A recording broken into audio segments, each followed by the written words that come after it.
뉴스나 신문을 보면 서울 집값은 계속 올라간다고 하는데 이곳의 지역은 오히려 하락세라고 합니다. 양극화가 점점 더 심해지고 있는 상황이죠. 하지만 이런 시장에서도 위기가 기회라고 이야기하는 사람들이 있습니다. 바로 부동산 경매를 하는 사람들인데요. 오늘 영상에서는 하락장 속에서도 부동산 경매로 수익을 낼 수 있는 방법에 대해서 한번 이야기해 보도록 하겠습니다. 부동산 양극화 왜 심해지고 있을까요? 서울 강남 3구는 토지거래가구역 해제 이후 집값이 폭등하고 있지만 부산은 계속 하락하고 있습니다. 부산 같은 경우는 광역시고 굉장히 큰 도시입니다. 하지만 이곳에서 사상구, 진구, 강서구 등은 일부 지역 아파트 매매 가격이 계속 떨어지고 있다고 해요. 입주 물량이 많거나 구축 아파트 위주로 하락이 두드러진다고 합니다. 반면 전세 가격은 오히려 상승을 하고 있죠. 전세가율이 높아지고 있고 올라가고 있는 겁니다. 사고 싶은 사람들은 없지만 살고 싶은 사람들은 많아지고 있는 상황인 거죠. 그리고 매매보다는 전세를 더 선호하기 때문에 전세가율이 계속 올라가는 겁니다. 그럼 이럴 때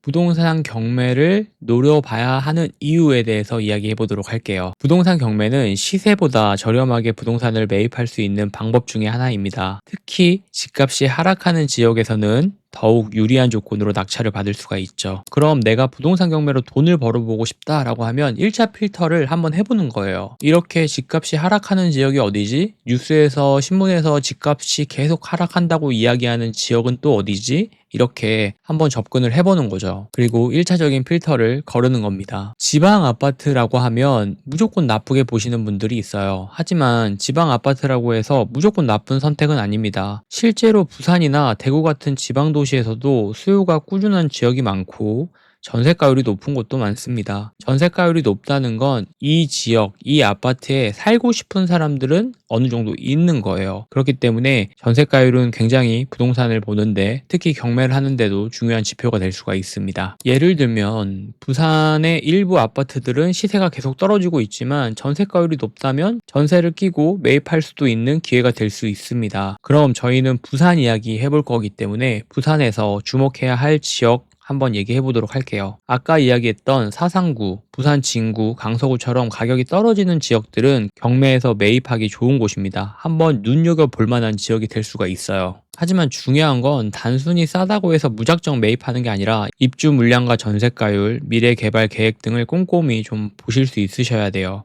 공부를 좀 하셔야 됩니다. 예를 들어 명지국제 신도시는 최근 가격이 조정되긴 했지만 현재 여전히 개발 호재가 남아있기 때문에 장기적으로 보면 이런 지역들은 괜찮을 수가 있겠죠. 뉴스나 신문을 보면 어떤 이런 하락장에 대한 기사들이 계속 쏟아지기도 하잖아요. 그러면 그냥 흘려보낼 게 아니라 이 지역은 실제로 이렇게 하락을 겪고 있는지, 부동산 시장은 어떤지 중개사분들에게도 전화도 한번 해보고 보는 것뿐만 아니라 실행해 보면서 공부해 보는 걸 추천드립니다. 자, 그러면 부동산 경매로 수익을 내는 방법 한번 얘기해 보도록 할게요. 첫 번째는 시세보다 저렴하게 낙찰을 받아야 되겠죠. 부동산 경매의 가장 큰 장점은 시세보다 저렴한 가격에 매입을 할 수 있다는 점입니다. 그리고 이게 엄청나게 단점이 될 수가 있어요. 싸게 사지 못하면 내가 생각했던 장점은 단점이 돼서 엄청나게 큰 손실이 올 수가 있습니다. 그래서 이 부동산 경매로 수익을 내는 방법 첫 번째, 시세보다 저렴하게 낙찰받기는 반드시 기억을 하셔야 돼요. 두 번째는 경쟁이 적은 물건을 좀 찾아야 됩니다. 사람들이 관심을 덜 가지는 지역이나 입찰가가 적은 물건을 공략하면 더욱 유리합니다. 지방 같은 경우도 사람들이 좋아하는 지역들이 있어요. 이런 지역 같은 경우는 실거주를 하려고 경매에 들어오시는 분들도 있고 어느 정도 입지가 받쳐주고 수요가 있다라는 걸 이 지역 사람들 뿐만 아니라 다른 지역 사람들도 알고 있기 때문에 경쟁률이 높을 수 있어요. 경매 같은 경우는 상대적으로 사람들이 관심을 덜 가지는 지역이나 입찰자가 적은 물건을 공략을 하실 수 있으셔야 됩니다. 세 번째는 전세가율이 높은 곳을 공략해야 됩니다. 전세가율이 높으면 보증금을 활용해서 레버리지를 극대화시킬 수 있습니다. 이건 쉽게 이야기하면 들어가는 돈 자체가 적을 수 있어요. 내가 시세보다 싸게 샀지만 전세가율이 높기 때문에 들어가는 돈이 적을 수 있겠죠. 네 번째는 단기 차익보다는 중장기적으로 접근을 하는 겁니다. 하락장이 끝나고 시장이 반등할 때를 노리고 이때를 노려야 더 많은 수익이 나는 경우가 많아요. 하지만 단기적으로만 접근하면 내 마음이 조급하기도 하고 조급한 마음은 여유가 없어지기 때문에 이 시장에서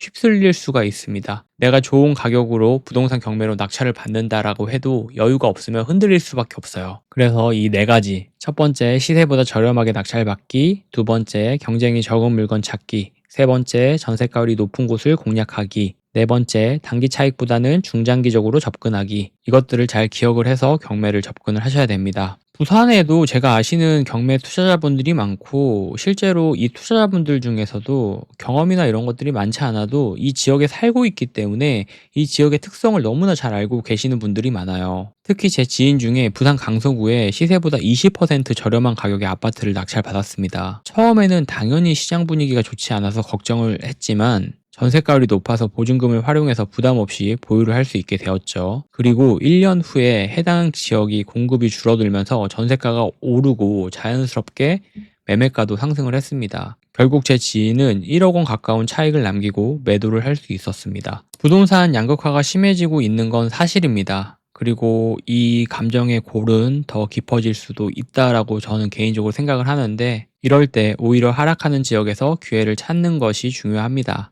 경매를 활용하면 시세보다 저렴하게 매입하고 시장이 회복될 때를 기다릴 수도 있습니다. 이 영상을 보시는 여러분들도 기회를 잡고 싶다면 지금부터 관심 있는 지역을 조사해 보는 건 어떨까요? 마냥 뭔가 나쁘다고 얘기하지 말고, 마냥 어떤 게 너무 좋다고 얘기하지 말고, 이게 왜 좋은지, 이게 왜 나쁜지 한번 공부를 해보는 게 부동산 시장을 이해하는데 정말 큰 도움이 되는 것 같아요. 앞으로도 이런 뉴스나 이런 기사들이 있으면 또 영상으로 정리해서 이야기해 보도록 하겠습니다. 오늘도 긴 영상 봐주셔서 감사하고 내일 또 좋은 영상으로 돌아오도록 하겠습니다. 영상 봐주셔서 감사합니다. 고맙습니다.